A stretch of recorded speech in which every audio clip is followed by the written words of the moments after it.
भाइयों और बहनों, आज हम डेविड धवन की उस मास्टरपीस फिल्म की चीर-फाड़ करने जा रहे हैं जिसने दुनिया को इंस्टाग्राम और टिकटॉक से 25 साल पहले ही कॉस्प्ले और फर्जी प्रोफाइल का असली मतलब समझा दिया था। पेश है 1994 की वो कल्ट कॉमेडी जिसने हमें सिखाया कि अगर आपके पास बहुत सारा पैसा है तो पढ़ाई लिखाई छोड़िए, बस किराए के कपड़े पहनकर फोटो खिंचवाइए और हीरोइन सेट कर लीजिए और राजा बाबू बन जाइए। यह फिल्म एक कॉमेडी कम और 90 के दशक के ओरिजिनल इन्फ्लुएंसर का फोटोशूट ज्यादा थी। फिल्म का नाम राजा बाबू 1994 उर्फ पुराने समय का टिकटॉकर और नंदू का बंधु। थीम, मैं गांव का सबसे अनपढ़ और बिगड़ैल लड़का हूँ, लेकिन मेरी फोटो देखकर शहर की सबसे मॉडर्न लड़की मुझ पर लट्टू हो जाएगी।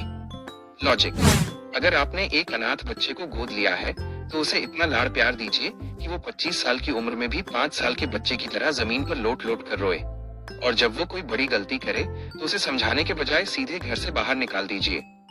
Cast 1, Raja Govinda, the original cosplay artist.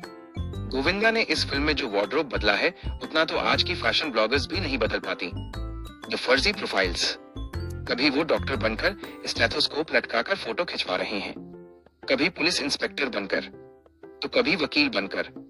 उनका बस चलता तो वो नासा का स्पेस सूट पहनकर भी गांव में बुलेट चलाते।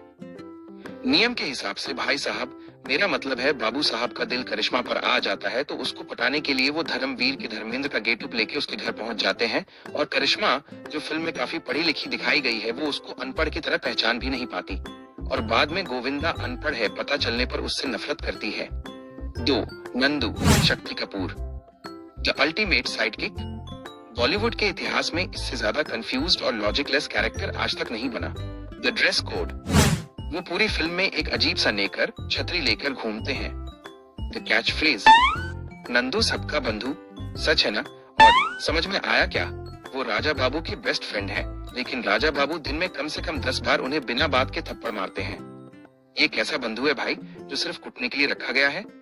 3, Madhu, Karishma Kapoor, the impressed city girl.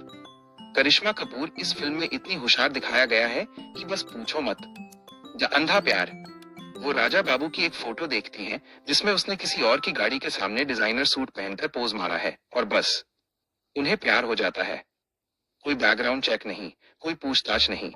जब सच्चाई पता चलती है कि राजा बाबू अनपढ़ हैं, तो वो ऐसे रिएक्ट करती हैं जैसे राजा बाबू ने कोई इंटरनेशनल बैंक लूट लिया हो। बहन जरा प्यार में गिरने से पहले थोड़ा बहुत छानबीन भी कर लेती, लेकिन ना इतना टाइम किसके पास है भाई। 4, किशन सिंह और जानकी, कादर खान और अरुणा ईरानी, द अति संस्कारी टॉक्सिक पेरेंट्स। इन दोनों ने पेरेंटिंग के नाम पर जो डिजास्टर किया है वो एक अलग केस स्टडी है। कादर खान साहब बेचारे पूरी फिल्म में अपने बिगड़ैल बेटे से परेशान रहते हैं। अरुणा ईरानी जी ने बेटे को इतना बिगाड़ दिया है कि वो बाप की मूंछ उखाड़ने को भी बचपना मानती हैं। लेकिन जब क्लाइमैक्स से ठीक पहले मेलोड्रामा का तड़का लगाना होता है तो वही माँ अचानक कड़क होकर राजा को धक्के मारकर घर से निकाल देती है।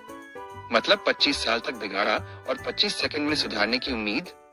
5, क्लाइमैक्स, एक्शन, आंसू और आऊं। जब कॉमेडी से पेट भर जाता है तो डायरेक्टर साहब प्रेम चोपड़ा अमावस को ले आते हैं।